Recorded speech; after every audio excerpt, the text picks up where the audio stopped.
ازيكم يا حبايبي عاملين ايه؟ كل سنة وانتم طيبين، بما اننا ان شاء الله يعني من بكرة، يعني احتمال كبير ان بكرة يكون العيد واحتمال يكون الوفاة، فاحنا برضو ايه هنجهز نفسنا.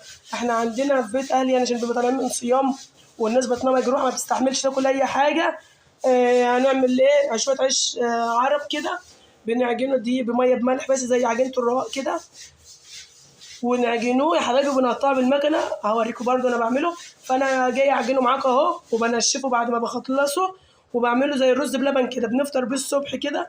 الناس اللي بتحب السمنه البلدي بتحط عليه معلقه سمنه بلدي بيكون بلبن بسكر، والناس اللي ما بتحبش السمنه البلدي كل واحد حسب ما هو بيحب. هعجنه معاكم اهو، ماما لايك وسبسكرايب. هعجنه معاكم يا حبايب قلب اهو. يا ريت لو اول مره تشوفوني تشتركوا في قناتي اهو يا حبايبي. ميه عاديه من الحنفيه، احنا عندنا متعودين ان احنا بنجهزوه ونقوم الصبح. امي ربنا يديها طول العمر ويشفيها يا رب، تقوم تسويه الصبح ونفطروا بيه على طول. ما يطلعوا من الصلاه يكون جاهز نفطروا بيه. حاليا بقوا يفطروا بكبده والله، بس انا الصراحه ما بحبش الكبده، فانا ايه قلت اما اعمله يعني نفطر بيه الصبح كده، وعلى الظهر بقى نتغدى بايه بالرنجه والفسيخ. انا ما رضيتش اعجنه في العجان عشان انا عايزه عجينته تكون ناشفه شويه ما تكونش طريه، فالعجان بيطر العجينه.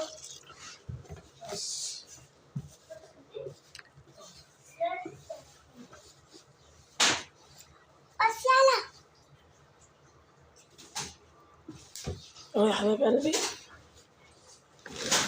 يا ريت تدعموني كده يا حبايب قلبي عشان القناه تكبر بيكم، واشتركوا في القناه وخلي حبايبكم الحلوين زيكم كده يشتركوا في القناه.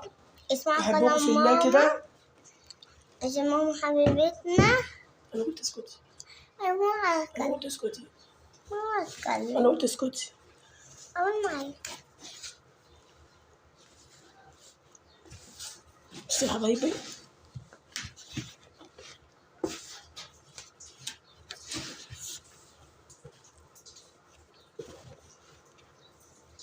ده عامل اللي بيبقى شكل المكرونه كده بس عريض، طبعا احنا بنعمله على ايدينا كده بيكون حاجه كويسه يا حبايبي.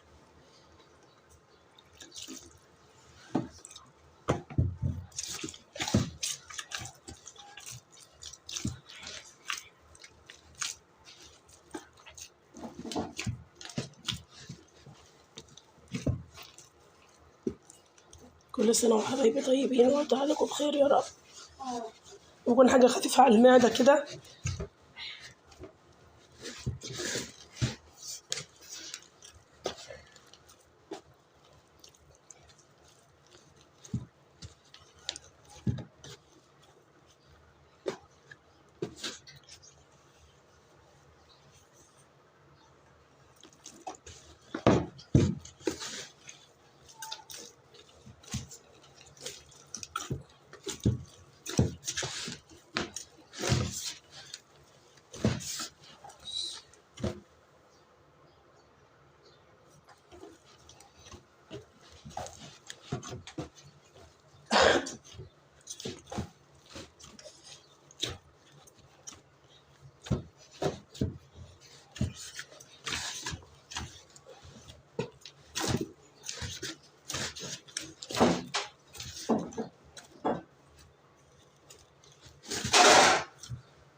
شيل الميزان ده مكان،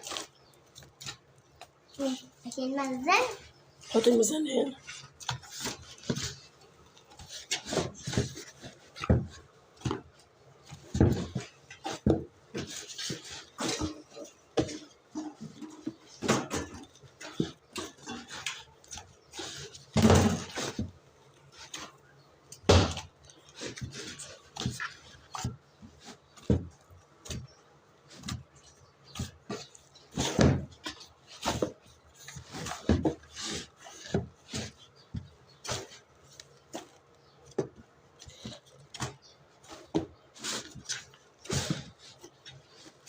بس يا حبيب قلبي العجينة جاهزة اهي، هسيبها بقى تريح ربع ساعة كده وأقطعها لكور صغيرة وأوريكم هعمل فيها ايه تاني. اهو انا قطعت وبفرده معاكم. بصوا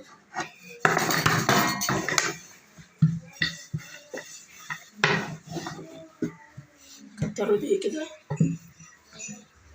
كده هنفرده من الدقيق، يعني ما تقلقوش من الدقيق ده. بس يا سجودة بتساعد الماما، دي حاجة بتلعب فيها.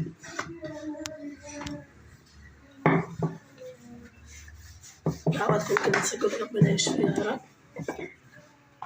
لو أول مرة تشوفون اشتركوا في قناتي مطبخ بسمة. حاجة خفيفة كده على المعدة، يعني تبقى سهلة وخفيفة. توضبي لولادك كده قبل ما يصلوا ويجولك بالسلامة كده لجوزك، أو لو أنت بتشوفيني بنتي يعني توضبي مامتك وإخواتك. أهو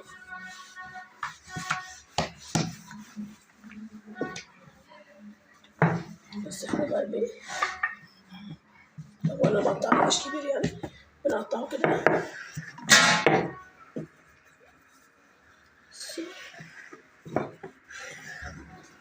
هقول لكم ليه دلوقتي أنا بقطعه كده، عشان لما أجي ألفه في المكنة يكون قد المكنة. أهو بس حبايب قلبي.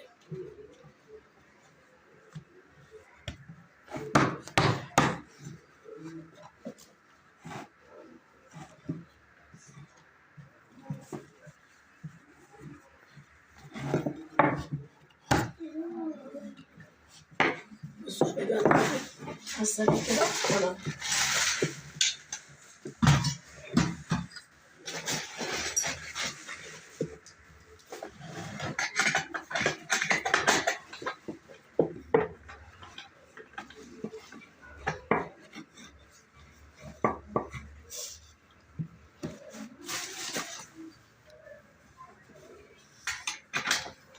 يا حبايبي نحطها هنا كده.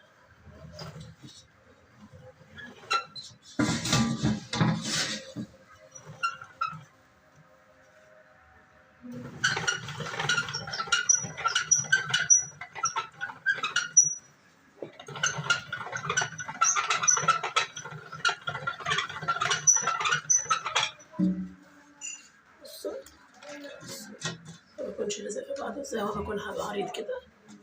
بصوا السمك بتاعها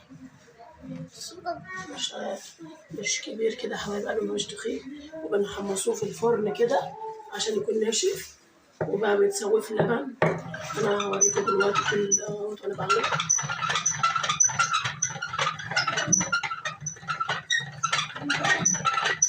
في ظرف ايام عاديه، يوم الجمعه كده تصحي من النوم براحتك توضبي يفطر لاولادك كده حلو وخفيف على المعده، وهيبقى فيه كميه غذائيه عاليه.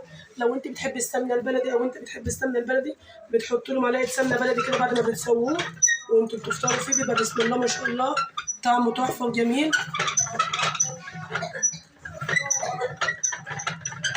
كل الدقيق ده بقى بعد ما بيتحمص كده بينخل في المنخل، اي دقيق منه بينزل.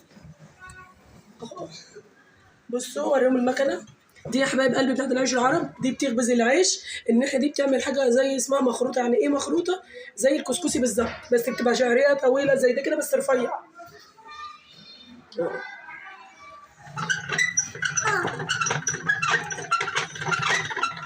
هتكوني رايقه خالص عشان ما يغيبش وانت بتسويه في اللبن، ما ياخدش وقت، بيبقى رقيق كده ما ياخدش معاكي وقت. بصوا يا حبايبي اهو بصوا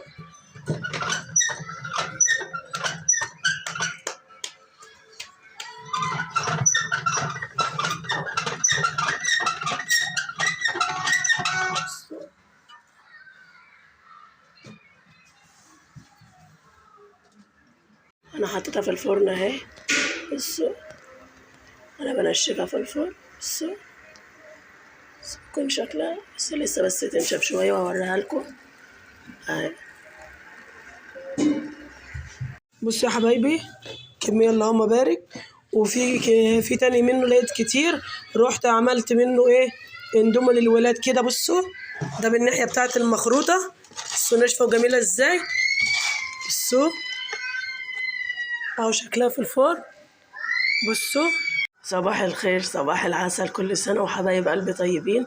النهاردة أول أيام العيد المبارك، كل سنة وحبايبي بخير ويعطى عليكم بخير يا رب.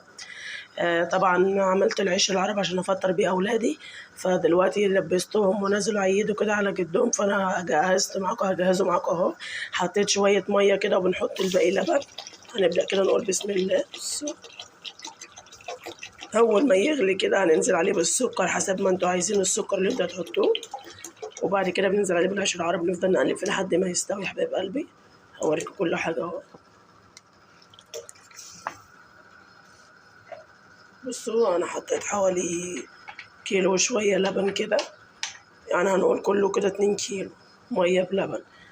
بصوا أول ما يغلي بقى هنزل عليه يا حبايب قلبي بالعيش العربي. بصوا يا حبايب قلبي، اللهم صل وسلم على سيدنا محمد. دي الكمية اللي طلعت كلها امبارح اهيت. بصوا كتير بسم الله ما شاء الله. بصوا سامعين الصوت؟ سامعين الصوت؟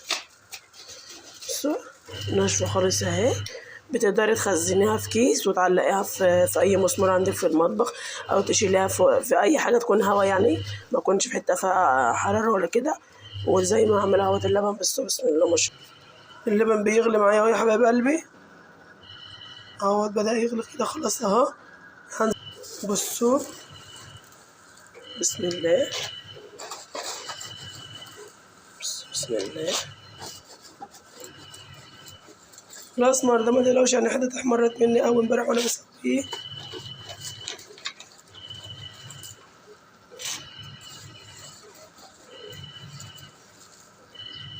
كفايه كده.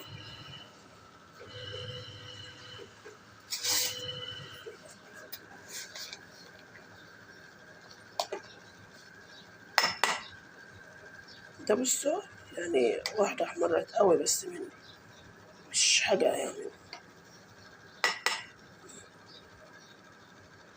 بصوا احنا ممكن نقدر نشيلها.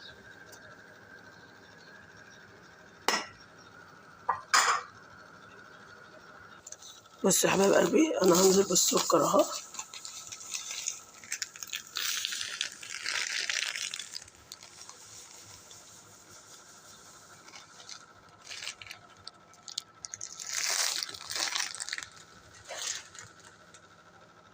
انتوا هتدوقوا السكر بقى بتاعكم، حابين تحطوا سكر يعني مسكر قليل حسب ما انتوا بتحبوا بقى. بصوا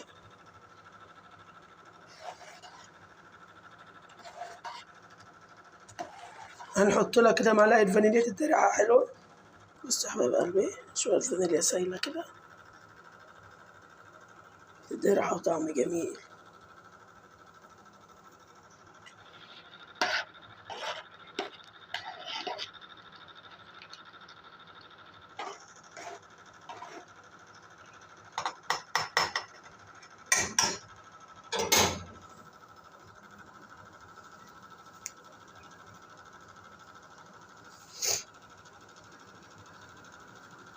بس هي بتغلي بس انا اللي موطيالها.